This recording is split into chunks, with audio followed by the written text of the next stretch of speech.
We're live. And we're live. Man, hold on a second. Oh, man, I forgot. You put it on? They missed me. I know they missed me on TikTok. That's right. Oh, what's up? CJ Squared, episode 21 tonight. Don't get Got their, the fam with me. get their paper and pencil ready, baby. We are about to get it popping. Check us out, episode 21. About to be hot. So get it ready. What's up? CJ Squared, episode 21 tonight. Got the fam with me. You can see him. We are about to get it ready. Popping. Check us out, episode 21. About to be hot. What's up? CJ Squared, episode 21 tonight. Got the fam with me. You can see him. We are about to get it hot. All right. Yeah, I had to record that, people. I forgot. I had to do my TikTok to get everybody ready. It's still warming up over here. I still got to post it, but that's okay. Episode 21. We here tonight talking about the NFL top 100, really the top 10. All right, we'll talk about some fantasy wide receivers, fantasy tight ends. We got the first annual preseason CJ Squared NFL Power Rankings top 12. Someone's hot. Someone's hot about. And you can see my name tonight saying JB is going crazy because I am losing my mind today. I'm losing it. I'm on edge. I'm trying to calm down. We got to talk JB down. Talk him down. Talk him off the ledge. I was in a draft today where I had the 11th pick, and somehow I end up with the 23rd pick next. I'm like, what happened? No snake drafting. What happened? But anyway. That was weird. Yeah, that was definitely weird. It's all good, though. That was We are here tonight. I'm here with my man Joey, my man Chris. We got that fire for you tonight. You know it. Big week coming up. Big draft week. We got that CJ Squared Friends and Family Draft on Wednesday. It's on. Man, popping. Pop. It's popping. And then next Saturday we have the league draft. The league where Joey's been a champ. Chris has been Chris hasn't been a champ in that league. No. I have. No. Chris has been to the championship two times in a row, come up short. I've been to the championship 3 times, came up short twice, so I know how he feels. And Joey, he didn't pull he went there one time and got him a chip and pulled Toronto Raptors on him and whatnot. I'm in the playoffs every year almost. Yeah, you do. You are definitely one of the. You are definitely I will give you your props. You and Chris are definitely quality fantasy competitors and basketball and football. That's why we kind of click so well, because we just enjoy each other talking trash and just doing what we do. So tonight we're gonna start off with this NFL Power Rankings question, right? You saw the NFL top 100. That was what I meant to say, the top 100. And the top 10 ended up being Mahomes, Aaron Donald, Aaron Rodgers, Derrick Henry, Travis Kelce, Davante Adams, Tom Brady, D-Hop, TJ Watt, and a newcomer, Josh Allen. So do you guys have any issues with any other players and where they sit on that top 10? Joey, you first. Chris and JB, I have no issues with how the standings look. It is the players do vote for it. The players are the ones that are on the field. The players know who is who and what was what.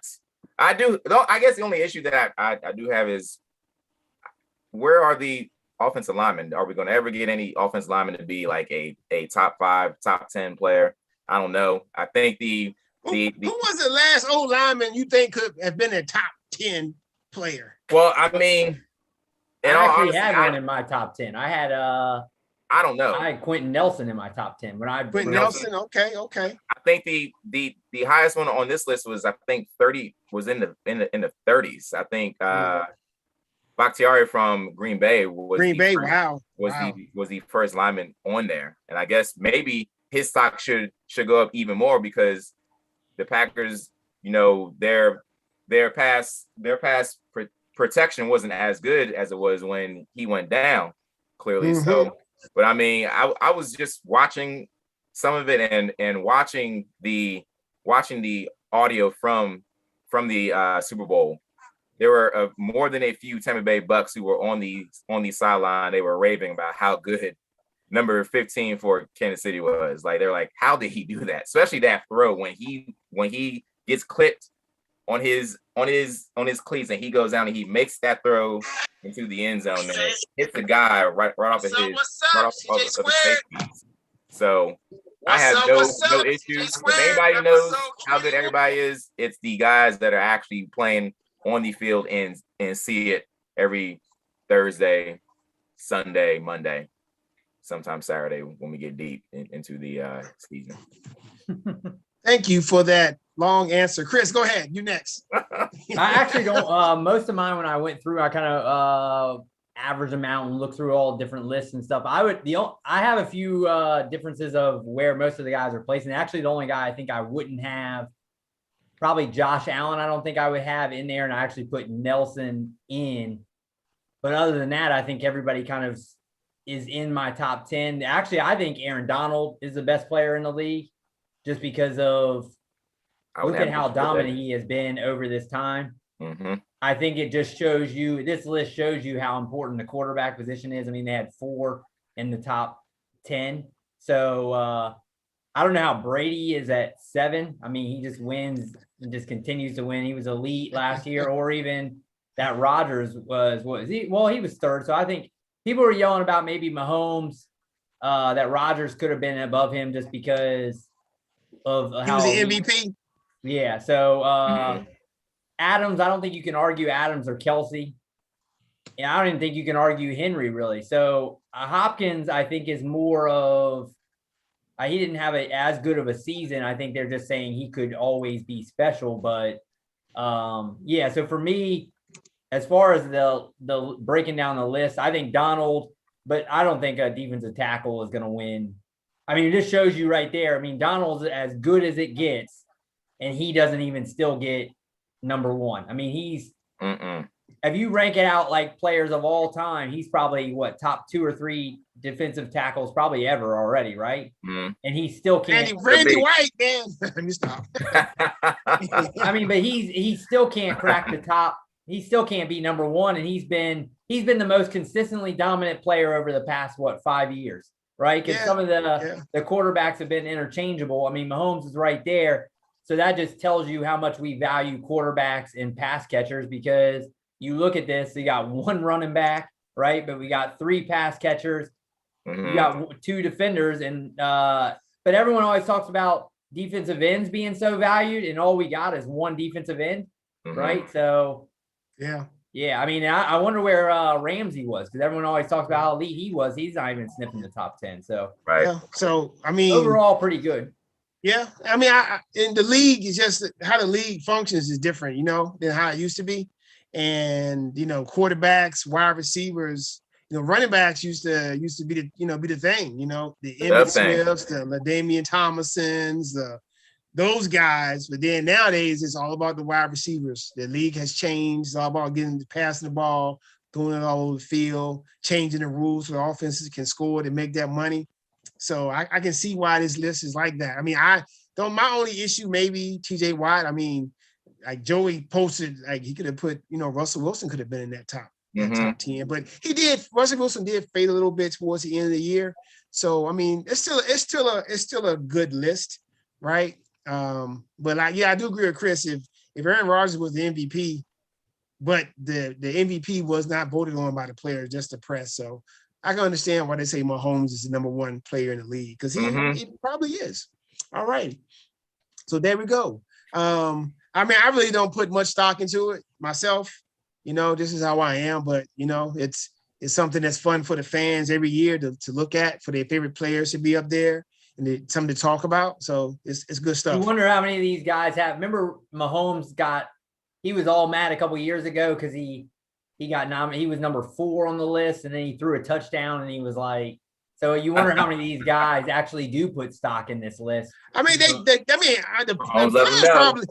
players probably do because they're getting voted on by the other players. But when you got players voting for you, what if the players don't like you? There's guys in the league that don't like each other. Absolutely. So I'm saying, so if I'm a Denver Broncos player or I'm a player for the Raiders, I'm not voting for Mahomes. They're not voting for any of those guys. No.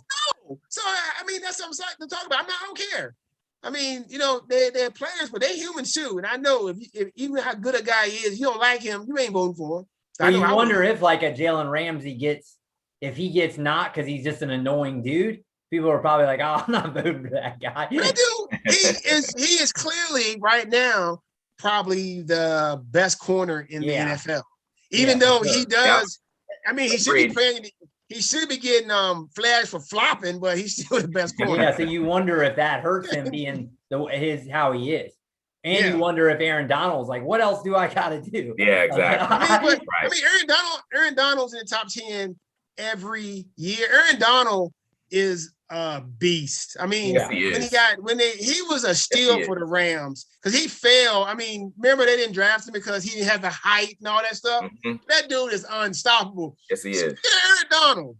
This is why I'm going crazy today. In my fantasy league today, I could not draft Aaron Donald. It was set up so I could not draft a tackle. You only could draft defensive ends. So I could not draft probably the best defensive player in the league. Does that make any sense to you? Your fantasy thing is weird. That is weird, right? So anyway, that is weird. On to the next. All right, let me get on to Joey's. This is mostly for Joey. Joey, let me ask you this. Do you like Ronaldo returning to Man U? JB doesn't care about this, but Joey, this is all you here. Chris and JB, we are talking about arguably the greatest soccer player who ever lived here. The greatest soccer player who ever lived here. Arguably. Okay. Golly. You are a flip-flopper. You just said Messi was the greatest last week because your boy Button said what about Pele? So you just keep flip-flopping. Who's the best? Did I just say arguably? Arguably. He's making an argument for both of them. Arguably is your way of not claiming Did I say arguably? It's your way of not claiming responsibility. I thought I said, please, millions, leave a comment right now and let me know if I did say arguably. You did, but that is your back door. How is that? It's got nothing to do with the question. He's saying, you just need to say one way or the other. You don't need to. Arguably. He's the best or he's not the best. One of the two. He could be. He absolutely could be. Okay. Different eras. It was different back in the 1950s. Hold on. Is your son on your account? Is that him posting, not you? Is that him on there? It says Joseph Neal, but when somebody posted, he is so overrated, Messi all day. Yeah. That's the boy. Yes, that's Coop. The boy. Thank you, Coop. Yes. Thank you. Joey's just writing that so he's covering both sides. It probably is. That's my burner account. I'm like KD. Is your KD account? You got the burner. You should have come up with a rent account. Oh my God. You should have come up with a better nickname than this. Lord. Okay. Dang it! I just told him my own self. I just told him my own self. Yeah, JB's got to calm down. We got a long show, JB. Let me calm down tonight. All right. All right, Joey, what do you think? Well, arguably, I will tell you this. Arguably, when I first noticed soccer, towards when I was about to graduate from VCU, Manchester United was arguably the most popular team in the entire world. That is no longer the truth. And Man U hasn't really been, well, the last time they won a meaningful title was 2013. Yeah. They haven't won Champions League since 2008. Haven't won Champions League since then. And who's won Champions League since then? Their rivals, right? Yeah. Liverpool's won. Liverpool won. Chelsea's won. I believe Man City has won the EPL most recently before Man U has. Yeah. So this is something that I think they had to do to sort of, they're relevant, but they're even more relevant now because they have arguably the baddest man in the world at scoring goals still. And they got it on a discount. He's not, you pay one of the best players and you're not paying that much. So absolutely. He has proven that he can still do it. Portugal didn't even make the knockout stage. I believe CR7 won the Golden Boot. Did he not? Yeah, he did. But a lot of those were penalty kicks. So it is what it is, Chris. The object is to put the ball in the back. He can definitely score. And I mean, Premier League's the best league in the world. So I wonder if he's going to come to the MLS one day. You wonder just he will. When he gets older. When he gets, because he's already 35. He's been around forever. He'll either go to Miami or he'll go to New York. Man, people will go crazy here for him. All right, here's my big question for you. Will this make them the favorites for the Premier League? Yes or no? Joey. Yes or no? Just because he's joining. I'm still going to say no. Who's your favorite? I think Liverpool. It's still, I think, mainly between Liverpool and Chelsea, which is, I mean, that's what they've been they've been doing. But this is something that can definitely boost them. It's always those top four. It's always those top four, and then they just kind of play each other. Liverpool, Chelsea, with Manchester United, and Man City. Man City. Yeah. Yes. I always yell about. I was supposed to go to Europe and visit the stadium they play in. Oh yes. Yeah, but I couldn't because COVID, like Joey always says, COVID did it again. COVID did it. I did go to the Bayern Munich stadium sweet, 2 years ago. I did go there. Were you being one of the hoodlums? Nah, I'm not a soccer hoodlum. I'm more like a basketball, football hoodlum. Not a soccer hoodlum. Was the crowd getting amped? No, we didn't go to a game. No, we just went to we were down on the pitch. I mean, I was like, I could put my hands on it, right? I was down on the pitch, like that's sweet. That's still sweet. I leveled to the pitch, so it was pretty cool. And I went to the stadium in Berlin too, and the stadium in Berlin, the Olympic Stadium, they have a whole section dedicated to Jesse Owens. That was pretty good as well. That's sweet. But anyway, it's that's time for our fantasy wide receiver and tight end portion of the show. I'm gonna pass it on to my mans and them, Joey. What you got, Joey? Tell me what's the first question, Joey? All right, millions, get your paper and pencil ready. You're about to be educated when it comes to picking your fantasy squads. We are discussing fantasy wideouts and tight ends, of course, using our Fantasy Pros list. Thank you, Fantasy Pros. Yeah, we're crushing some Fantasy Pros. Good looking. So, number one, is Davante Adams the clear-cut number one when it comes to wideouts for you? JB. I get to go first. JB is going crazy tonight. I'm going crazy. Let me tell you, Davante Adams is the clear-cut number one. But Tyreek Hill, of course, is always have the chance to be number one. It depends on kind of league you're in. If you are in a standard league, no PPR, I would go with Hill. If you are in a full-point PPR, I would go with Diggs. Mm-hmm. But if you are in a half-point PPR, emphasis on touchdowns, then Davante Adams is clearly the number one, but I believe Hill and Diggs have a chance to challenge for that spot. Where you going, Chris? I'm kind of with JB. I actually even think JB's boy Ridley could have a shot just because we've seen what he can do without Julio.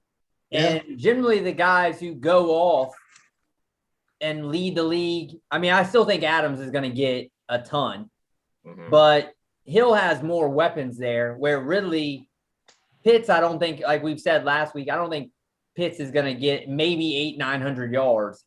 where Hill's got to go against the guy who's getting, with Kelce is going to get a lot more. So just the amount of offense that's going to run through Ridley, I think he has a shot. Now, I still don't think he will get there, but because I don't see anybody that Davante Adams is still going to – it's not like they went and picked up anybody that's going to take away his shares at all. No.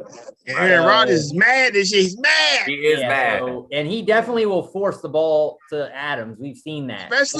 Especially in the green zone inside the 10. Yeah. He'll force it big time. He'll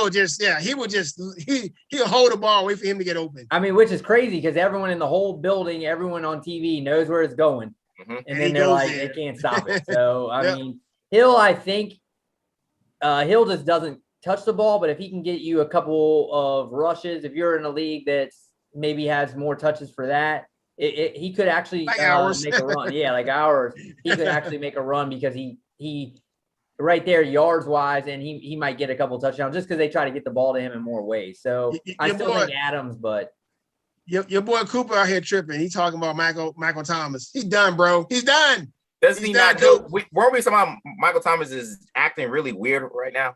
Yeah, he's done. But I heard that him and Sean Payton were kind of making up and stuff. But I mean, he signed that big contract. He been hurt.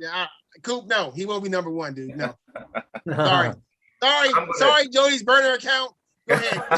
Dang it, I gotta sign off of that thing. Give me a different name. I will. I'm also on the Davante Adams bandwagon. It's really weird in the Packers offense. That was weird. Really, it's really weird. Just like Chris said, that Aaron Rodgers is going to go to him. Their next most targeted receiver was Valdez-Scantling, but the thing is, he went to him more than 60 times, but only completed just about 50% of his passes to Valdez-Scantling. Yeah, but Scantling was more of his deep threat, though. If you look at the games, he was throwing deep, and then he dropped some balls too. Yes, he did. And I'm not going to you again. Yeah, not again. 3 out of 4 balls. Aaron Rodgers is definitely like that. He's that kind of quarterback that if you drop, he's like, he's like, no, absolutely, no more. Absolutely. You're going to get 3 out of 4 balls completed when you go to Davante Adams. So I'm definitely right there with you. Davante Adams he's a Zeke of wide receivers. The dude gonna eat. Absolutely. All right. But as I was saying, the one guy I think really can challenge him in PPR is Diggs, because if you watch the last Bills preseason, I didn't watch, I just heard about it. Just so you know, if you heard about it, they passed the ball 85% of the time when Allen was in the game. So I'm sure they are going to pass the ball a lot. That means Diggs is going to be a target monster this year. Right. Yep. Right. I think that Hopkins can maybe challenge that too. I think the only thing that he's missing is touchdown numbers, but he gets targeted. He was targeted a lot more. Well, right up there with the same pace as Davante Adams. Yeah. And Kyler Murray didn't really go to anybody else nearly as much as he. I know. Hopkins. So they all got a chance. They all got a chance. Maybe up there with. Yeah. Facts. All right, go ahead, Joey. Let's go to the next one. Let's see. Which player in the second tier could challenge for a top 3 finish? All right. So if you didn't know, everybody, here is the tiers right here for you. And that's okay. Go ahead. I think you're probably going to Chris first in this one. Where are you gonna go here, in Chris? The second tier, I kind of discussed that earlier. I still think Ridley has a shot just because of the lack of anybody else around him on the other side. And I think Gage might be fine, but but I still think that he has a shot just because I think. Who was it that said Gage going for 1,000? Was it Joey? Oh, Joey. He could. I thought you said he would. I say he'd be close to it. Oh, okay. All right. Yeah. So to me, Ridley, just for volume's sake, I think, just because I think that we saw what he did last year, and that anytime you need to be a top 3 guy, you got to get volume. So You look at those guys under there. I mean, Jefferson could get it. Brown's going to be hurt a little bit. Robinson will be moved up just because of he'll finally be playing against a little bit better quarterback. Right. I mean, called Dalton, but Dalton's still probably better than anyone he's ever had. Yeah. So, but I would go Ridley. Chris going Ridley. JB. I mean, I was gonna say Ridley too. I mean, but Ridley, just because the things that Chris said, true facts, because Ridley can put up numbers, but also was going to say Justin Jefferson could be in that top 3. Mm-hmm. Justin Jefferson came on, I mean, and just blew up, right? I mean, the first like 3 or 4 games he wasn't played. The guy who drafted him dropped him. That was the hot one. And the guy who picked him up like off waivers like week 4 when he already had like 10 receivers on his team already. He already had Hopkins, AJ Brown, and some other guys on his team. And he didn't keep him this year. He could have him in the 18th round, but then he failed to keep him, which was kind of surprising. But I would definitely go with Ridley, and Justin Jefferson has a chance to be in that top 3. Even though Minnesota is run heavy, Justin Jefferson is a big play waiting to happen. Justin Jefferson came on to the scene in a big time way last year, and he's only going to get better. I absolutely also agree that I think he could be one of those guys that will make that jump to be a tier 1 fantasy wideout this year. Okay, I'm with you, JB. Oh, you with me, huh? I got a reverse course then. I'm going crazy. Let me go to the next one. Which player, tier 4 or down? Ooh, tier 4 or down. Let's look tier down. 4 or down could challenge for a top 12 finish. JB, where you going here? Top 12 finish. We talking about PPR in America, right? PPR. I would say PPR in America mean points per reception. If you didn't know that, people. PPR. So I'm gonna go with Cooper Kupp, because when Cooper Kupp is healthy and he had Jared Goff throwing him the ball, he was putting up monster numbers. One year before he got hurt, he was a top 12 receiver. And also, I'm going to go with DJ Moore from Carolina. I think in terms of just the talent and what he can do, deep threat, short to intermediate, he got everything. I think he also could be in that top 12 by the end of the year. And for wide receivers, man, it's about consistency. It's a crapshoot sometimes, because I can show you the stats from last year, and guys will finish number 1 1 week and finish number 100 the next. Tyler Lockett and like remember, like that. Remember Brandon Cooks had one massive week. Yeah, and yeah. Then, and then he didn't do anything for like 2 weeks in a row. So yeah, wide receiver is so deep, but it's How about it's so volatile. My boy Corey Davis was like that. Yeah. Especially only when he lined up against JB. Yeah. When he played me, he saw JB across the sideline. He was like, his eyes lit up when he saw I JB. got big. Every time he played me, I got big. That's straight facts. That's not even how the kids say that's no cap. That is straight facts. Dude went nuts against me every time he played. All right. So you think Corey Davis can move up, Chris? And I think actually, like, I was going to go DJ Moore as well, because I just like that he seems to get better every year. I mean, with Darnold, I think Darnold's going to be a little – we just talked about that the other day, that I think Darnold is – and like you said, he can do it at all levels. He doesn't catch a ton of passes, so that hurts you a little bit. But, I mean, he might get 1,300 yards. And, and like you said, he can take a hitch and go. He can beat you at all different ways. So, he got that yak. He got that yak, sure, man. That's so him all day. If he can catch 80 balls and get I think he could get 80 and 1,200. And so, I think I had him last year, and there were weeks where he would go off. So I think anytime you get into this tier, you're not going to get the consistency maybe of the other guys, but you're going to find a guy So in order to get in that top 12, you're probably going to need a little bit more consistency. Yeah. And that's what you're looking for, is maybe a guy who's going to get that every week. Julio obviously is probably the most talented, but you would only, if you could get him for a full year, you'd get that, but you're not going to get him for a full year. If you had Julio, the real Julio, he would be in the tier 1 right now. Yeah, exactly. You had the real Julio, but definitely Cooper Kupp he's a target monster. Yeah. And I think Matthew Stafford going to love him. Yeah, for real. They're loaded this year. I'm ready to go Julio if I knew the relationship between Julio and Chris's boy was being molded correctly. We're talking about Tanny. We're talking about molding again. You don't think Mike Vrabel can mold them, Joey? But it's got to be something. The quarterback and receiver, they gotta be on the same page, JB. They gotta be on the same page, and you can't be on the same page in COVID protocol. Not in today's society of football. Okay, brand new to the team. There's got to be some Larry Browning going on if you're going to make that move. And I know that was one of my hot takes, and I'm really worried about it. I'm really worried.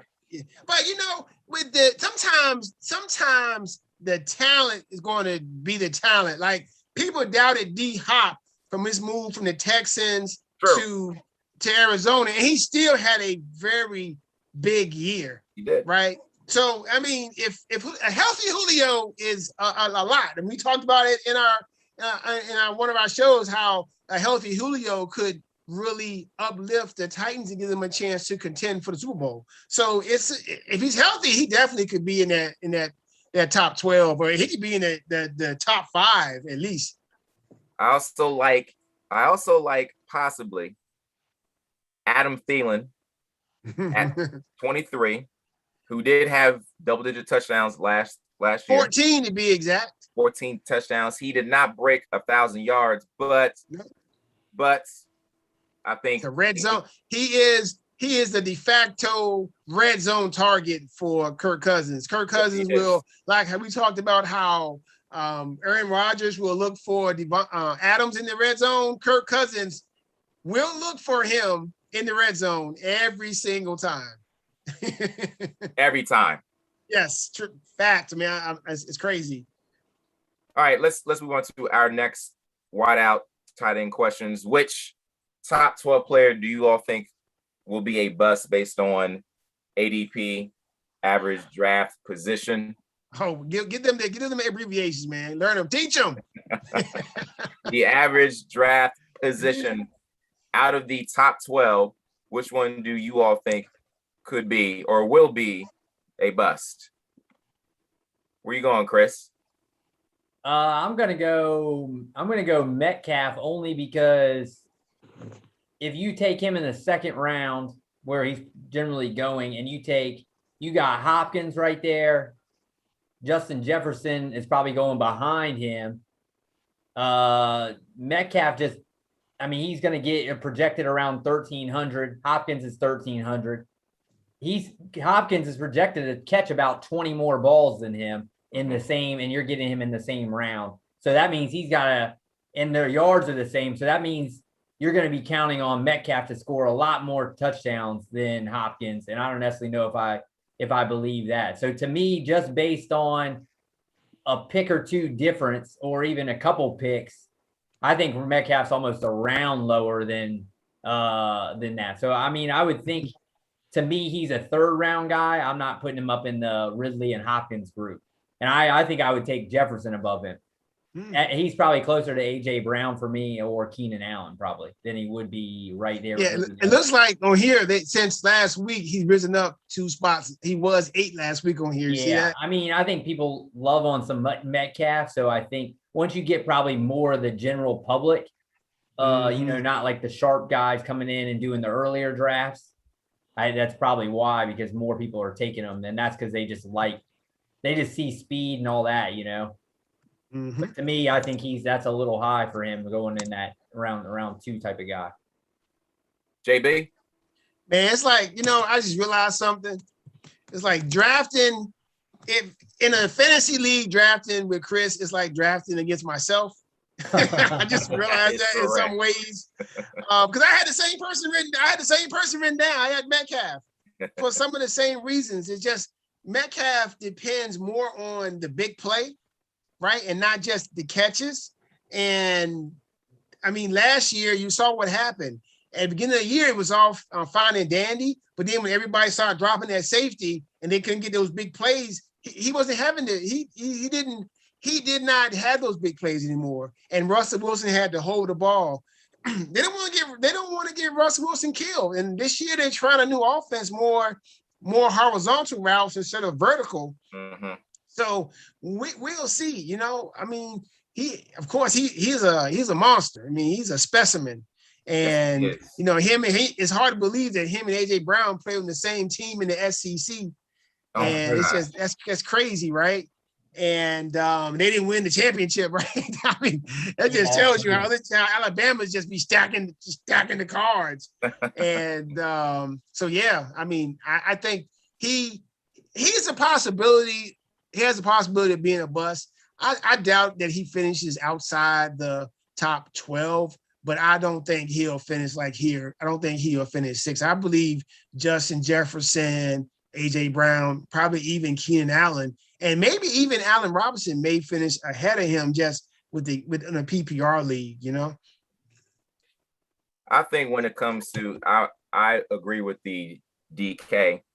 Just think that someone like Tyler Lockett, I think that's Russell Wilson's old reliable guy. All right. Tyler Lockett is another section coming up. I got some stuff about him I got to talk about. Lockett is just seems to be when Russell Wilson is in trouble, and he knows he needs an absolute possession of his throw to take place. I have a feeling that he's thinking Tyler Lockett is my main man. I see DK falling out of that possibly also. Oh, all three of us. Yeah. Hopefully we swayed everybody on DK. I mean, if he's I'm telling you, if he's there, I'm drafting. If he's there late in the second round and there's another running back there or something, I'm probably going with the running back.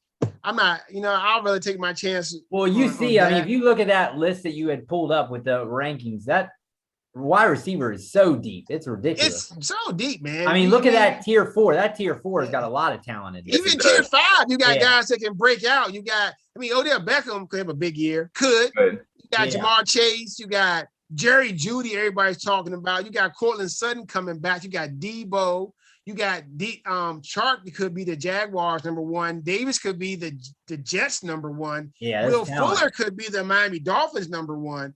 Yes, Devontae Smith could be the Eagles number 1. So it's so deep, man. Yeah, that you could really, when you draft and you could really load up on running backs. Well, that's like if you take a wide. I mean, we didn't discuss our strategy, but if you take a wide receiver early and that guy busts, that really hurts you. So you got to make sure really make sure you get your guy early. That's going to hit him. Right?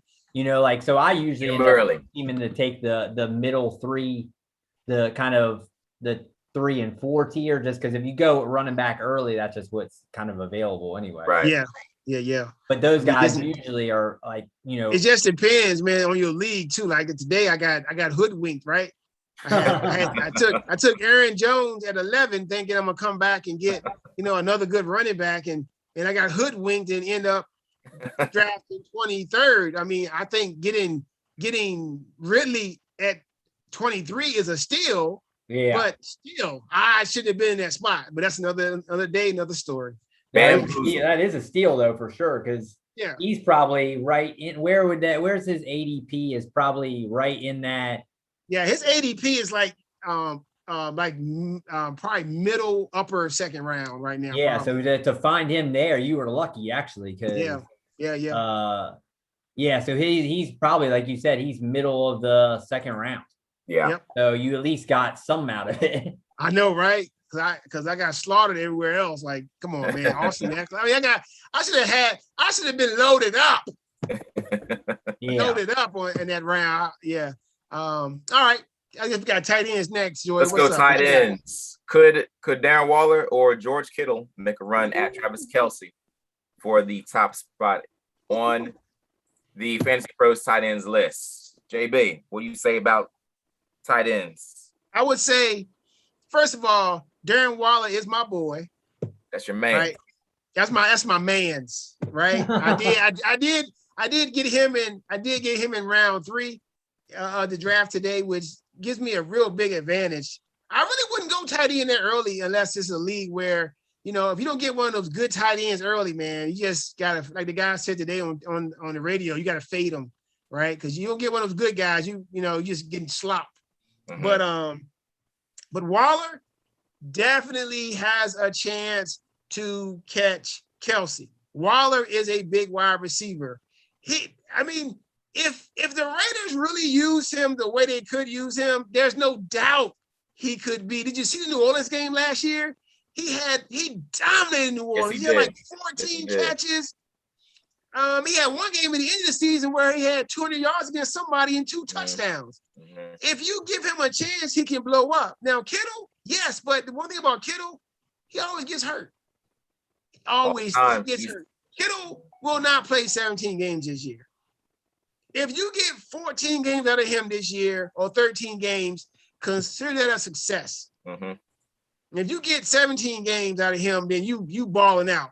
But I do believe that Waller has a chance. But Kittle, I don't think so. Chris? Gasecki, what? That's got to be Coop. You better retract the other one too, Joey's burner account. Get out of here with that Gasecki. He's no top. He's not even in the damn going top 6. Coop, man. Get out of here.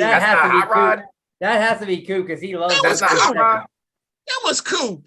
He loves him some Gasecki. He always plays with him on Madden. Yeah. That's not. Oh, that's then not, he put down Noah Fant. Okay. But yeah, go ahead. I'm sorry. Okay. Yeah, for me, I'm the opposite here. I think Waller, if they did what they should be doing, he should be getting those numbers. I just don't think he will, just because they don't trust the coach. Yeah, I just don't think they throw it to him enough. I mean, he does catch a lot of passes, but you don't see him putting up those massive games like that, where Kelce seems to every week getting 90 to 100. He's scoring a touchdown every week almost. Yeah, Kelce's just so consistent. I mean, if you put Darren Waller in Kansas City's offense, blows up. Yeah, I don't think it goes nuts. I think it's much more of just that they just feed Kelce more. And I just don't think that, they definitely just feed him. They do. The only thing that's going for Waller is that the thing that's going is that, Ruggs, they just don't have the weapons that Kansas City does. So that should, bump him up because he is their number one option. But I still just think just Kelce, just based on the offense and what they seem to do, unless they're going to completely change around and throw to Waller a lot more. He catches a lot of balls, but he doesn't get the yards Kelce does, and that hurts, and he doesn't get the touchdowns he does. So but not Kittle. Got a chance though. You see like Kelce every week, like you said, every week 100, 90. Yeah. Waller will go for 31 week, 200 the next. Yeah, exactly. I think 40 the next one. You know what I'm saying? So he just and I think that's more of scheming. Yeah, right? I would say it's more scheming. Coaches would be like, God, you got a great player. Feed the guy, man. Kittle, I think if I was actually on a real team, Kittle might be the better guy because he can block, but you don't get fantasy stats for that. So, he's definitely the better blocker of the three, but, he'll blow guys up.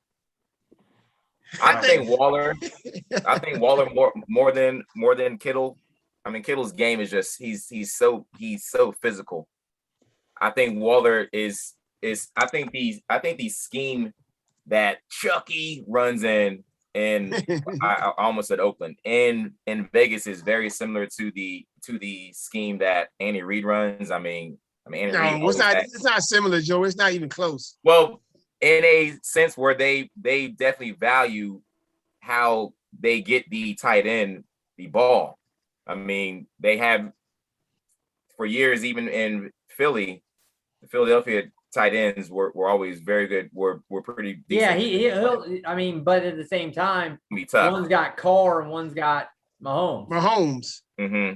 So Joey, who is No Mercy Greens? I don't know who that is. I might. It's a comment on here. I'm trying to figure out what they're trying to say, but anyway, I was like, what the heck? I don't know who that is. Gotta be one of Joey's students. Yeah, Joey's students on here. Yeah. Okay. There's a couple of them. There are a couple of them. Let Joey handle the chat.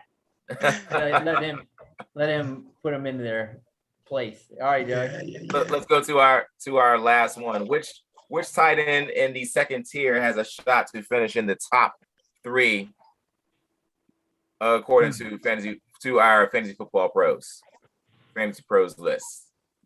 Let me see. What do you here, JB? For me, the answer is none. None of them will finish in the top 3. That's for you, Coop. Fant will not finish in the top 3. There is no way that the Broncos with Teddy Bridgewater are going to feature Noah Fant. He will be a top 12 tight end, but top 3, there is no way. Logan Thomas with Fitz tragic. No. You better hope C-Double doesn't hear that. You better hope C-Double doesn't hear that. Yes, no mercy, Greens. We read the chat, man. Yes. Just so you know, we do read it. Okay. So no, nobody. I mean, the only people that can finish in the top 3 are the ones 4, 5, and 6. That's it. Hopkinson, because Jared Goff ain't got nobody else to pass the ball to. Kneecaps. Hopkinson will be Detroit Lions' #1 receiver. Book it. Mark Andrews will be Baltimore's #1 receiver. Book that. Mm-hmm. Kyle Pitts possibly may have. He is the #2 wideout in Atlanta. He's #2. He's not a tight end. Atlanta's going to play 12 personnel. He's going to play Hayden Hurst, Kyle Pitts. He's going to go out wide and play the Julio role. Mm-hmm. But nobody in that tier 2 is going to could make it in the top 3. No. Not even your boy, Joey Tyler Higbee. No. I'm with Coop, actually. I'm not thinking it'll happen, but if it was, I would say Fant, just because projected wise, Andrews, Pitts, Hockinson, and Fant are all supposed to catch around the same amount of balls, and they're all similar yards. The difference is they all get 4 or 5 more touchdowns than Fant does. So who knows? I mean, Bridgewater, I don't think he's really ever shown that he's going to throw to the tight end a ton, but you never know. I mean, down in the red zone, you never know if Fant can, if he can catch a couple more tight ends and Kittle gets hurt. I mean, I wouldn't think so, but if I had to pick one, I think Fant's the guy just because.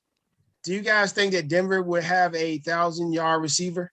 If you do, would it be Judy, Fant, or Sutton?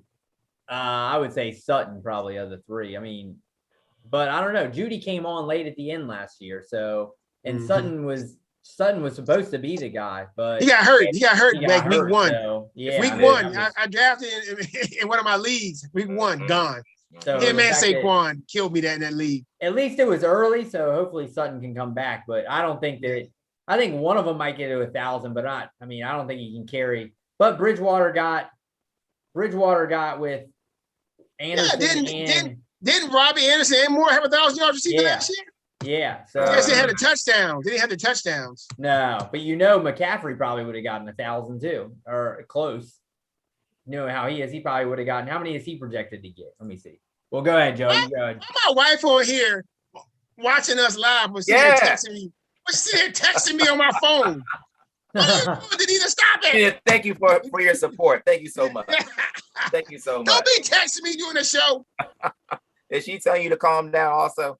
She's like, calm it down. No. You see my label, it says JB is going crazy. That's for a reason. She's like, I can hear you upstairs. Stop. Her first comment was LOL. That's my man's. That's why I put in the chat, yes, my man's. I think Logan Thomas can maybe sniff that top tier. Lord, you about to get muted. I think Logan Thomas could possibly sniff. Logan Thomas played very well in that WFT offense last year. Now that they have a quarterback who can make things happen, I think Thomas can maybe sniff it.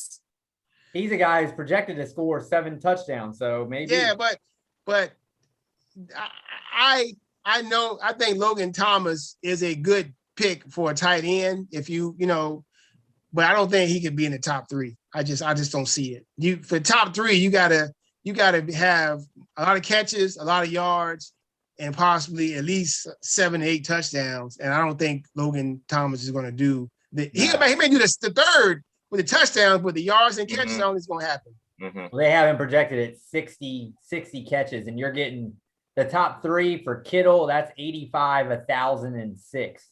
So he's got to go off. Yeah, got to go off. Mark Andrews got to go off. So yeah, he definitely does. Well, that's it for this part of our receivers and tight end fantasy knowledge for all you millions out there. We know you got drafts coming up. You just got some great insight on what to do with your wideouts and your tight ends. You're welcome. Make sure you know what type of league you are playing in. Half-point PPR, full-point PPR, bonus. You got to make sure when you look at your draft. You just can't go into your draft thinking I'm just going to draft who I like. That's how you get your butt whooped. Just letting you know. Just letting you know. Do that in our draft. If you're watching this show and you're in our draft on Wednesday, go ahead and do that in the draft. Go ahead, go in there and draft who you like and see what happened to you. All right. So I got this next part. It is who would you take? Right? We did this part last week with our running backs, taking 2 similar players in their rankings and saying who would you rather have. So the first one, close to my heart, we got Scary Terry from the Washington football team, and we have CD Lamb for the Dallas Cowboys. Joey, who would you go with in this case? I'm probably leaning towards Scary Terry in this case because I know that the ball is absolutely going to him. There's not as much talent on WFT compared to the talent of these skill players that is on Dallas. If Dak gets his arm straight, he can go to anybody. He can go to anybody, and he will definitely share the wealth there. But Scary Terry, because there's just not as much talent, you know that he's going to definitely get targets. I think he would out target CeeDee Lamb during the regular season. Okay. Yeah, I'm with Joey just for that reason alone. If you look projected wise, they're almost the exact same touchdowns and yards. And really the separator is McLaurin's projected to catch 12 more balls. And so just that reason that Joey said that I just think they're going to throw a little bit more his way. And Dallas has more weapons. So yeah, I'm going McLaurin.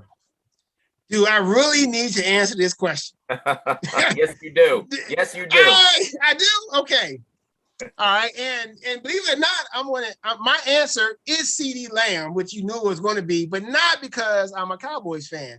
I think CD Lamb has a higher upside than McLaurin. McLaurin has shown that he's consistent, can put up numbers, but last year CD Lamb was on a pace that was one of those mind-blowing paces for a rookie wide receiver. And you got Cooper. Even though Dallas is loaded, Cooper is still a little gimpy on that ankle, and the Cowboys going to have a high-powered offense, and you would think that the football team is going to be more in those grounded out games because they got a very good defense. Cowboys defense right now, we don't know, right? Cowboys are going to have to score, and when you got to score and throw the ball, that means you're going to put up more numbers. So that's why I think CeeDee Lamb has a better chance to be a higher ranked wide receiver. Okay. All right. Makes sense, right? See, you thought I was going to say something dumb. See? I got you, Joey. I got you. I got you, right? Most of the stuff you say makes sense. I got you. All right. So this next one, oh my goodness. Oh my God. Next one, Tyler Lockett. Lock it in my pocket. and Joey's man's. That's right, man. Danita, his man's. Man. Joey's man. Man. Adam Thielen. Chris, who you got on this between these two guys who look to be in that fourth tier? Late, they kind of low end wide receiver twos. Yeah, give me Lockett in the pocket. Just because of what Joey said, security blanket. I think he's a better security blanket of the two. I think he's just he's a guy who could catch 90 balls and get 1,000 yards. Thielen's gonna score more touchdowns, I think, but I like the guy. For me, I like the consistency of a guy, especially if you're in a PPR league that's just gonna catch more balls. So give me a Lockett in the pocket. Okay. Joey, who you got here? Lock it in the pockets, shooting off rockets. Where's Stay away from the light sockets. Uncle Irv? Where you at, Uncle Irv? Uncle Irv is like, what the? Uncle Irv will not be happy with me because I'm going Lockett as well. And it's only because, Lockett, he is a number one guy. That is Russell's man. Oh. That's his man's right there. Okay. Go to him. Are you ready? Thielen by more than like it was like 35 or 40 balls. It's definitely going to be Lockett here. Are you ready? He's about to go crazy. Not so fast, my friends. There it is. Come on. Hit us with the Not old so fast. It's definitely Adam Thielen here. It's not even close. Not even close. Tyler Lockett. I got some stats for y'all guys. Tyler Lockett in the first 6 games had 7 touchdowns. Mm-hmm. Oh, he was balling out. Mm-hmm. But when it mattered, the last 10 games, he had 3 touchdowns. He's not consistent. Your man's Adam Thielen had 14 touchdowns. Yep. 14. And he is a red zone target. Yep. Last year was kind of a down year. Remember, Adam Thielen was hurt for a couple games last year. He didn't play the full slate of games. He would have reached 1,000 yards and would have had more more catches. Believe me, they got 2 guys in Minnesota this year. 2. They got Jefferson. They got Thielen. They just lost Irv Smith. The tight end. Surgery. Yep. So, surgery. Trust me, Thielen's going to get fed. Minnesota probably going to have 2 guys with 1,000 yards receiving and possibly 2 guys with double-digit touchdown receptions. So I'm definitely going with Thielen. All right, that's not a bad argument, but yeah, I think that really it falls down to what do you trust that Russell Wilson, which guy is he? Because as Lockett goes by, which Wilson did we get? First half MVP level guy or second half? So, but also with Lockett last year, Lockett was sort of like Darren Wallace. Like we talked about how Thielen was consistent. Thielen had games. He never had his games were either 1 touchdown and he missed a couple games, 1 touchdown, 2 touchdowns. Lockett had those, like that 1 week against Arizona, he had 200 yards receiving and 2 touchdowns. Yeah. Mm-hmm. Big game. Beginning of the year, when they were throwing the ball everywhere, big games. When, like I said, when everybody figured them out. And when they want to, because Russell wants to hold the ball, throw the lob, and they let him do it after that, right? Yeah. So Lockett was not a rocket. he got pulled out of the socket. So I'm just letting y'all know I'm going with Adam Thielen here all day. Book it. All right. The next one. This next one is kind of difficult, right? I couldn't even. I don't know. All right. So we got 2 guys from the same team, right? We got Chris Godwin. We have Mike Evans. Joey, who you got on this one? Good thing Tyler Lockett never got to play against Darnell Dockett.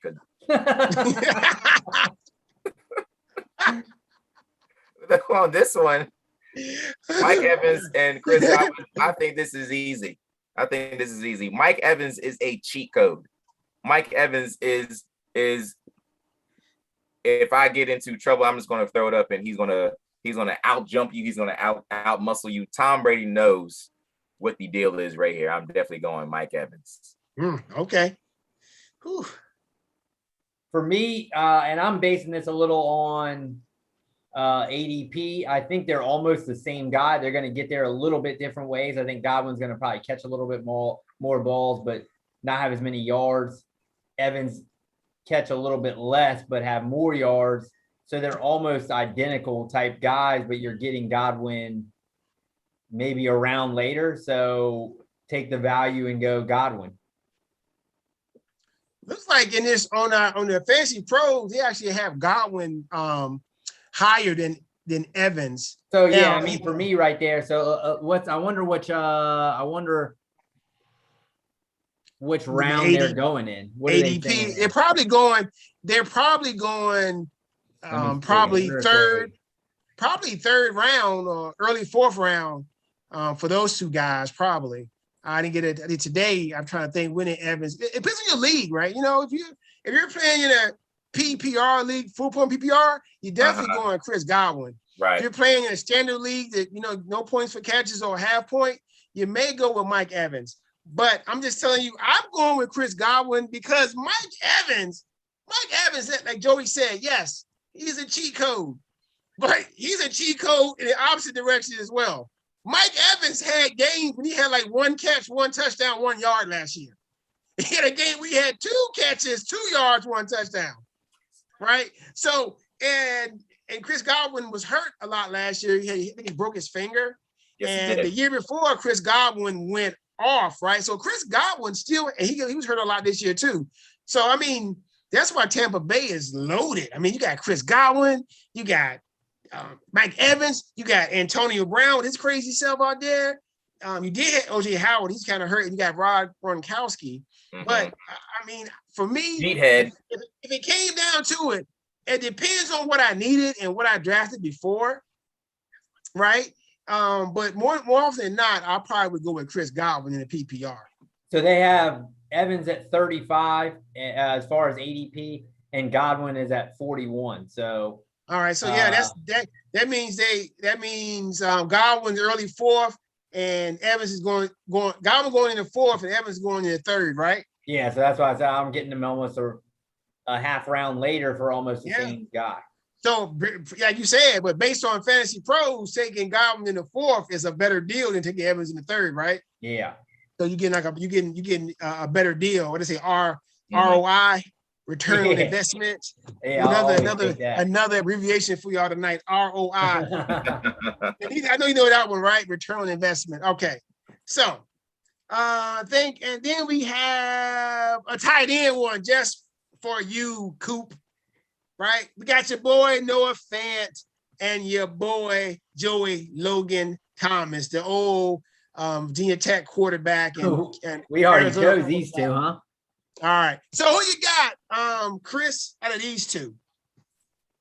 Yeah, I'm gonna go Fant just because I think he's gonna get more yards and touches. I think really you're just the only thing with Thomas is just a touchdown. So if Fant can somehow catch a couple touchdowns here and there, the consistency on the other numbers is gonna be better. I'd rather take a guy who's gonna get I don't want to bet on touchdowns, really. I don't ever want to really have to bet and put my fantasy that's never my strategy as a guy who has to score touchdowns to get value for me. So I'm going to go with a guy who's consistently getting the ball and putting up yards and then just hoping that the touchdowns will maybe come. So you got Fant? I'm taking Fant, yeah. Okay. Joey, who you got? Give me Logan Thomas, Virginia's own, former Virginia High School League quarterback. Went to a couple of state championship games. He is molding right now. There's a lot of Larry Browning going on between him and what? Larry Brown. There's a lot of Larry Browning going on. This guy is molding, man. Come on, There's a lot going on. He is going to be a big-time threat in that WFC offense. Big time threat. Okay. WFT so, offense. All right, here is my take on this, right? And if you're listening, listen closely. If you are searching for the upside, go Fant. If you want to play it safe, go Thomas. Mm-hmm. Depends on what you want to do. right? I mean, me, honestly, depends on where I'm drafting or how my team looking. If my above level guys looking real good, I'm happy. I'm going Thomas to play it safe. But I'm like, man, I need a little boost. Then I'll go Fant. So it depends on what you drafted and how your team looking. But you can't go wrong. Either one of these guys late, maybe the round 8, round 9, maybe if you want to do that. So all right, this one is Joey's boy again. We got Robert Tonyan and Joey's man's Tyler Higbee. Joey, who do you have? Give me Robert Tonyan. Whoa. I think Robert Tonyan has got a chance to be I think he's got a chance to be a very good tight end in that Green Bay offense. I think Aaron Rodgers trusts him. He played a big time role in that Green Bay offense. I think he will lead the team in targets. Well, excuse me. He will be the second in targets. Yeah, I'm about to jump to this screen, boy. He'll be second in targets this year. You think? Oh, wow. I think he has a chance to be second, and I think he's got a really good chance to have double-digit touchdowns in that Green Bay offense since Aaron Rodgers is going to be the mad quarterback. You all have heard of the mad rapper. Now we've got the mad quarterback. Okay. Chris? Yeah, I'm going to go Higbee. I think Stafford has shown with Hopkinson that he does throw to the tight end. Everett's gone, right? He's gone. Yes, he's playing for Seattle. Yeah, so I drafted him today too. So in Tonyan last year, he had 11 touchdowns, which is good, but I've already said I don't necessarily want to chase that. He was 24th in targets and 13th in touches.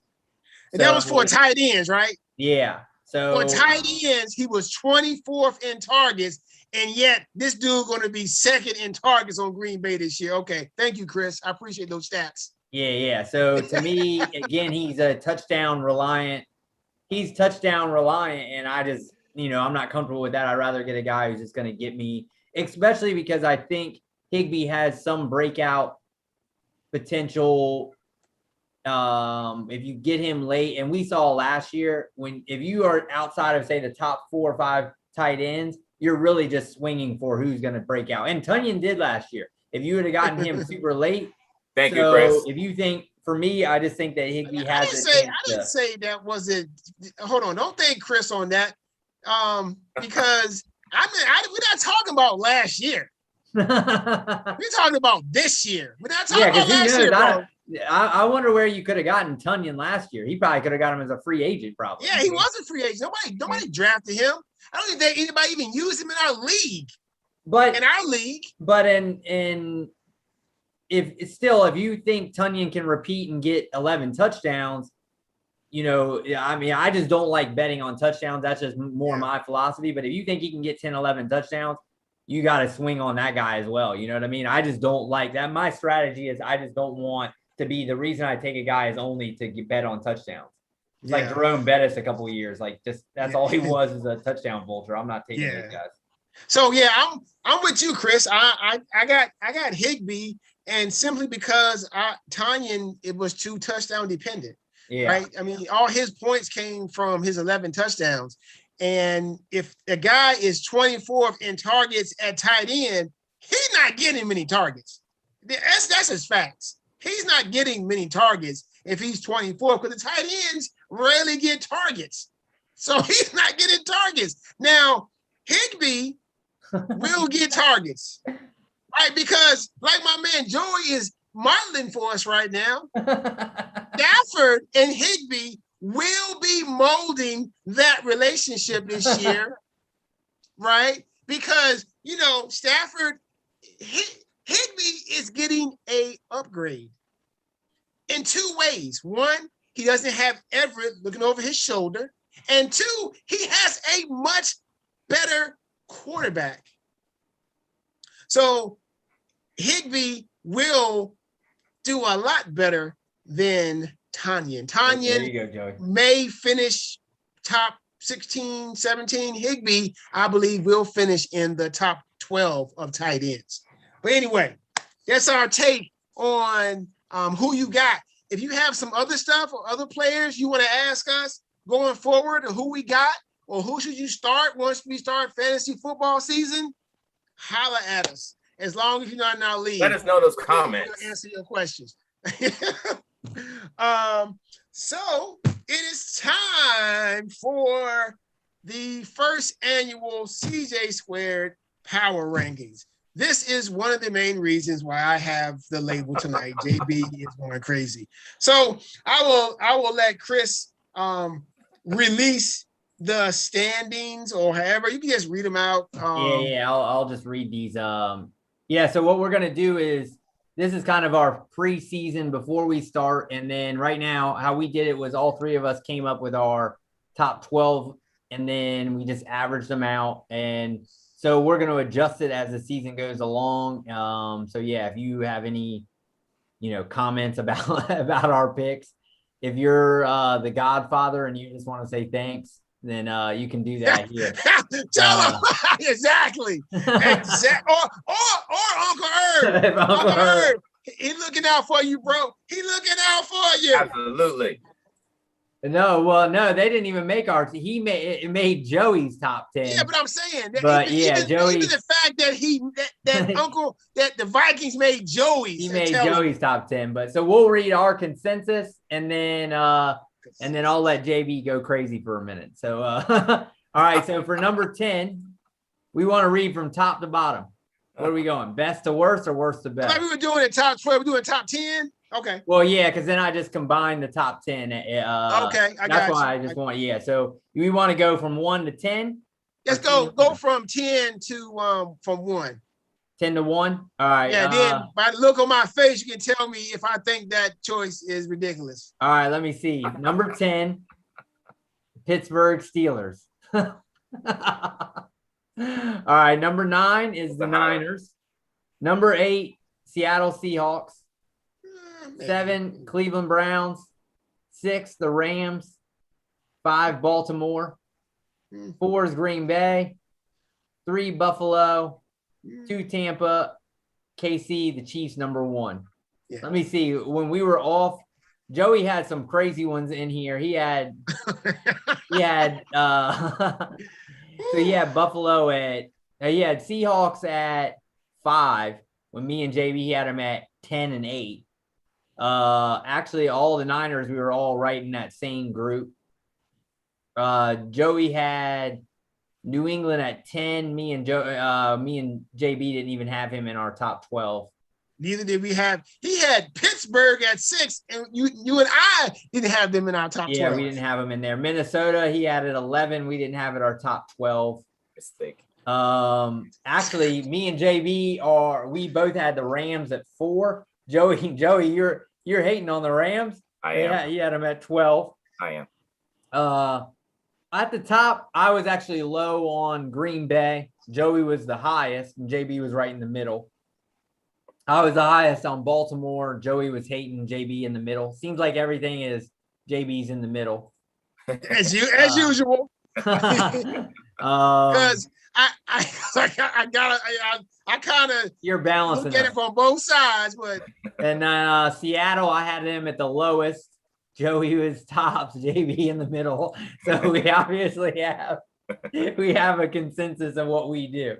So Joey, explain your Pittsburgh pick, because that's the biggest one that JB's having an issue with. I was attempting to explain this to JB earlier. JB didn't want to listen to me, Chris. I think Pittsburgh, Baltimore, and Cleveland are all the same. I actually think they are the exact same. I don't know who is the best from those three. I think whoever wins the AFC North, which I think any of those 3 teams can win the AFC North. I think the winner will threaten Kansas City to come out of the AFC. Right now, I have them all. Do you see how the words are not coming out of your mouth easy? Do you see that? You're like, I've been stuttering for 40 years. Let me just take it back to you. I don't want to hear that. I always been a stutterer. Listen, let me take it back. First of all, you said that Ben Roethlisberger didn't have an arm no more. That was you. I did say that. You said that Pittsburgh had no O-line. That was you.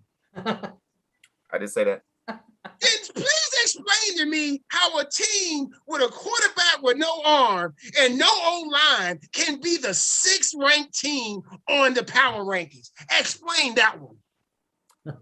Pittsburgh, Cleveland, and Baltimore are all these 6th ranked teams. Okay. I'm done. I think that the revamped offensive line for Pittsburgh can actually give Big Ben a little bit more. But so most of all, you're sidestepping now. Now you backtracking. Most of all, Mike Tomlin has a standard of excellence. The standard is the standard. Mike Tomlin does not lose very often. Tomlin he's always been a winning coach. He is a phenomenal coach. I don't know how many times the Steelers have not had double-digit wins since he's been there. Since he's been there, they have never had a losing season. But even with the faults that Pittsburgh has, they're the 6th ranked team in the NFL right now. With what you say, even with the faults that Pittsburgh had, yes, they have faults. They definitely do. Okay. Well, JB, where would you put them on your list if you had to rank out? Maybe 14, 13? No. I would right now, if with their O-line the way it is, I have Pittsburgh like at 16, 17 with their O-line. They're in a tough division. Against Cleveland, and Jordan already talked up Cleveland. He already talked about how Garrett and his boy Clowney going through the NFL. Mm-hmm. They gotta play them. They gotta play the Ravens, who always got a good defense. Always. Cincinnati got a good D-line. They got Hubbard. They got some good guys over there. So if you can't block and you got a quarterback who Joey said has a noodle for an arm, basically, that's what you basically said. I don't see it's how hard to get the ball down the field. It is. I just don't see how. I don't see how you can be successful. I'm just saying, when you're on the show, when you say stuff, it needs to go. It needs to correlate. Good team, good blocking, good record, high on the power rankings. Bad team, no blocking, quarterback with noodle arm cannot be in the top 10. If Joey circled out and said his numbers and numerical value for each thing, coaching for Joey would be like 50 points. Give me 90. Give me 90 points. Yeah. It would be like his power ranking, each position, his quarterback gets 3, his coach gets 90. I mean, if power rankings was based on the coaching, of course, Belichick would be 1, but they're not number 1. Joey, the offensive line, Pittsburgh did visit the offensive line during the draft and got a couple of starters. Okay. If these guys are good enough, I think it will give Big Ben a little bit more emphasis to go down the field a little bit more. I do think this is his last year. He's got a kid that can maybe go off, that he's going to be handed it off to. They still got talent everywhere on offense. Yeah, I think they could still be there. Big Ben were they the last? Yes. Were they the last undefeated team? Yeah, they were. Yes, they were. They just hit a wall. But yes, they hit that wall because of the fact that their O-line couldn't run block. Yeah, they couldn't run the ball. So they were passing the ball to Juju to run the ball. Mm-hmm. Yeah, that is 3-yard pass routes, and it happens. You don't have balance sometimes in the NFL. You pay a price. I mean, the Bucks. They had a good run at the end because they Fournette played magnificent in the playoffs. Yes, he did. He played magnificent at the end of the year. They ran the ball. They had good balance. You can pass the ball, but even when the Chiefs won the Super Bowl, they still ran the ball. In the Super Bowl, didn't David Williams go off? Yeah, he could have won the MVP. He probably should have. Yeah, he could have won the MVP. I mean, the 49ers made the Super Bowl. Jimmy Garoppolo didn't pass the ball like 5 times. That one game, they went to the Super Bowl. They beat Green Bay. Absolutely. So, I mean, you need, at the end of the year, you need that running game and that balance. And I don't know. Steelers, I don't know. But, you know, if we got the Steelers at the 10th ranked team in the power rankings, I mean, that's a consensus. But, you know, you know how I feel. That's how I feel about it. I don't think they should be in the top 10. All right. Well, so we'll update that once the season starts after the first week. We'll come back.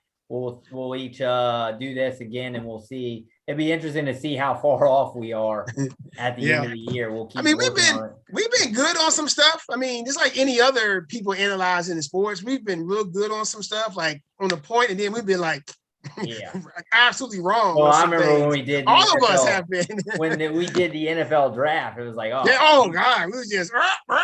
We were hot for the first 3, and 2 of those were already in the books, right? And then I was there. We were done. It was like it was. Once we got to Trey Lance, we were like, all right, all right, so we're good. Before we get to this hot take, everybody, I just want you to know, trying to do a survivor pool. So in all my leagues I'm in, I've emailed you. You know, we still got time. I want to get it together. So get at me. Joey, make it happen. Chris, make it happen. Get your folks together. Let's make this happen. Right? We got all kinds of stuff going. We got NFL picks. We got college picks. We got fantasy football. We got everything. And last but not least, we got Joey's hot take. But before I let him speak, I need to bring some receipts today. He's been waiting for this one. Oh man. I just want y'all to know that this Nebraska pick really just. So I got some hot takes coming up, Joey. It's a marathon, JB. Joey, that's Joey's favorite saying. Everybody has their favorite sayings when they're cornered and they think they can just say what they say they're saying and they're covered as their defense mechanism. Joey's is JB. It's a marathon, JB. It's a marathon. I've heard that over the last 10 years all the time. It's a marathon, JB. But let me tell you this. It's not a marathon, it's a race, okay? So here are some of Joey's hot takes for the NFL season coming up soon. Just so you know, keep your eye open for them. Julio Jones playing 14 games, 70 receptions, over 1,100 yards, and 8+ touchdowns, even though Julio was not a touchdown magnet. Clowney, who can never stay healthy and is never really he's a better run stopper than pass rusher, will finish with more than 8 sacks. Ooh. Nebraska, Corn Huskers, college football, will have 7 wins. If you watch that game this weekend, you know Nebraska will not win more than 5 or 4 games this year. They looked horrible. When I say, and I love Nebraska football back in the day. We had the black shirts. I have no idea what happened to the black shirts, but those guys were not black shirts. Right? They had black eyes because they got their butts whooped. That's a good one. Favored by 7, getting beat. Getting beat by 7 by Illinois. Come on, Fred Bielema as a coach. Jeez. All right. Oh, this one not an NFL one, but we know that the PGA season is over, and Dustin Johnson did not win a major. Sorry, missed that one. I did miss that. We got our Giants. We got our Giants will win the NFC East. Mark it. Book it. Speaking of Giants, Daniel Jones. Talk to him, JB. Will throw. He will throw. Talk to him. 4,200 yards. They all do it. 35 touchdowns. If this is true, you better invest in Kenny Golladay. You better invest in Sterling Shepard. Don't be afraid, millions. And Evan Ingram. You better invest. Don't be afraid, millions. And lastly, some college football stuff. Joey has Oklahoma going to the Final Four of the the Final Four football playoff. Yes, I hope they do because I picked them in my college football draft. So yes, I hope that one pans out. and then the last one, which right now he's at 0%. 0%. He will pick 50%. He'll be above 50% on the college football pick'ems, which we do every week. Last week we had 2 guests. We'll hopefully get some more guest pickers the next week because one of those guests from last week is never coming back. Let me stop playing. And that's it for this year that I have coming up. The other ones are like panning out for 2023 and 2024. Okay, so Joey, my mans, tell me what is your hot pick for tonight?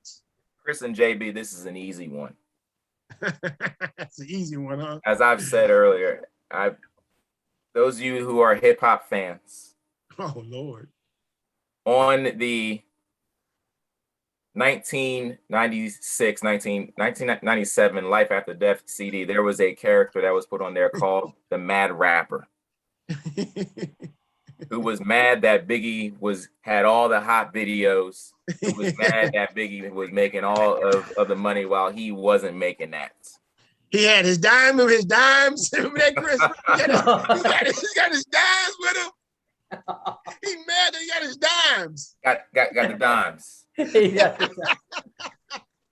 We referenced tonight that somebody else is mad.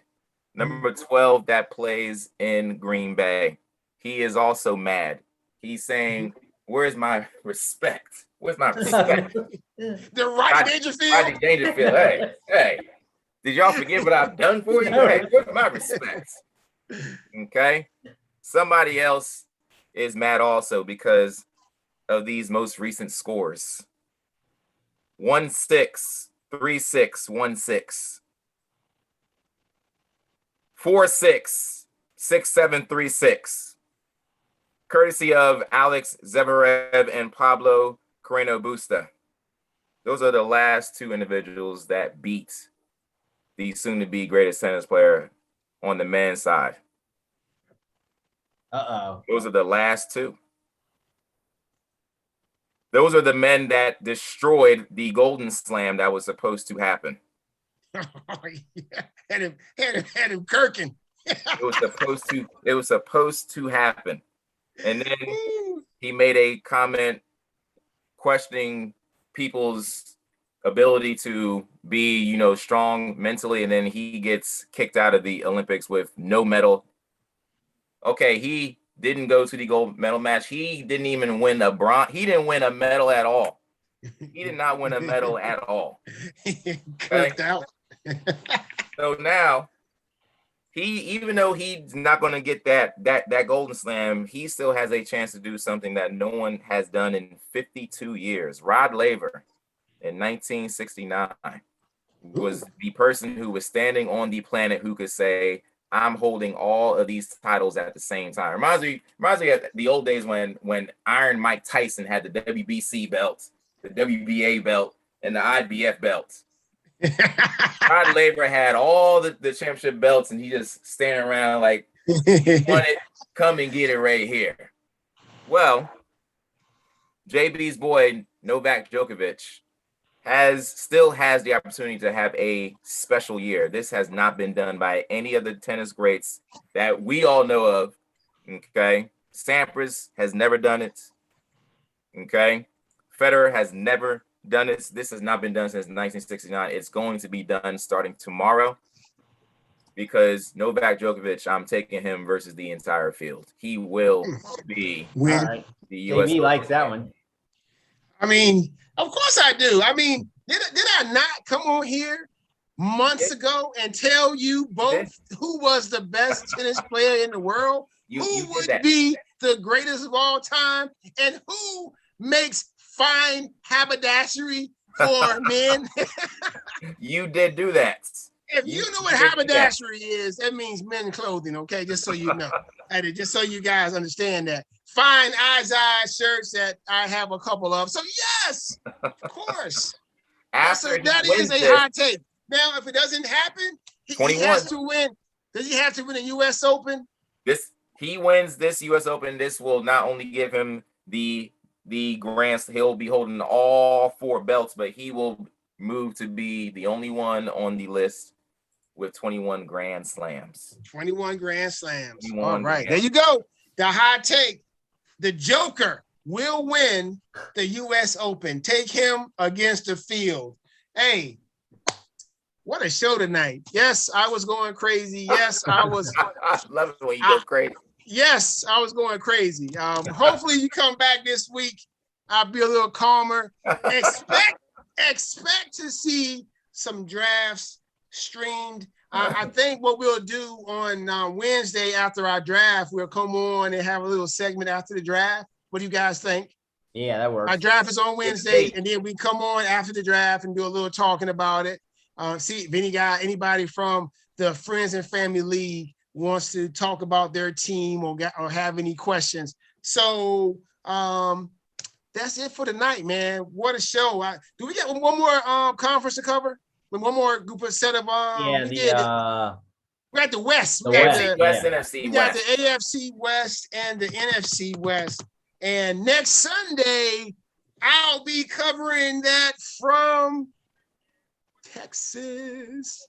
That's right. I'll be in Texas next Sunday. We're doing the show. That's right, Joey. Let's get it. Oh, you better wear that cowboy hat. In Austin. I am. I ain't wearing no cowboy hat. You better wear that cowboy hat. I ain't wearing no cowboy hat. I'll throw on a Cowboys fitted for you. There you go. But I ain't wearing no cowboy hat. And no boots and stuff. High stepping. Having a hoop nanny. I ain't doing none of that stuff. So, hey. He just has a saloon doors. Hey, I think this may have been episode 21. It may have been episode 22. I got to go check my stats. But, hey, thanks for coming. Thanks for watching. And thank you. Thank you, Dave. Appreciate that. Good night to you. Yes. Thank you. All right, Chris, you got anything for the masses out there before we go? Yeah, I'm looking forward to this week on Thursday. I got like 4 teams. I got UCF going, Coastal, Ohio State, and Appalachian State. So it's a big week. Was Coastal? I didn't think we picked Coastal on our sheet. No, but on my you had a parlay? The fantasy, like where they have all 4 of those teams are mine. Oh, okay. Nice. So I got Ohio State, so I got a big night. Okay, that's Thursday night. Yep. I'm flying out to Texas on Thursday afternoon. I'll be there 8:00. So when I get there, I'll be catching some games in the hotel. Yeah, because it's a whole first game is Temple Rutgers at 6:30, and they play all the way till Eastern Washington UNLV. UNLV, I think, is horrible. I think they're projected to win like one or 2 games or something. They're like Nebraska. Larry Johnson ain't walking through that door. He don't play for you. Mean who played for UNLV? That was a good player. Wasn't that Colin Kaepernick? Not walking. Colin Kaepernick played for Nevada. Played for Reno? He is Nevada. He played for Nevada. Okay. He didn't play for UNLV. All right. Okay. Yeah, Larry Johnson, Stacey Augman ain't coming through there. Greg Anthony, Anderson Hunt. No Anderson Hunt. Not even Anthony Bennett. He's not coming through. Ain't walking through that door. All right. So, Joey, what you got for him, Joey? What you got, man? Chris and JB, you don't know, I was this close. I was very interested. I was doing a little bit of research. I'm very interested in that Bowling Green, Tennessee matchup at 8:00 on Thursday night.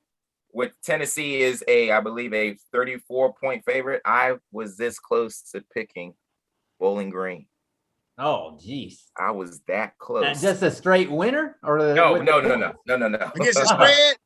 The spread. I was like, spread. Geez. They will not win, but I don't know if Tennessee has what it takes to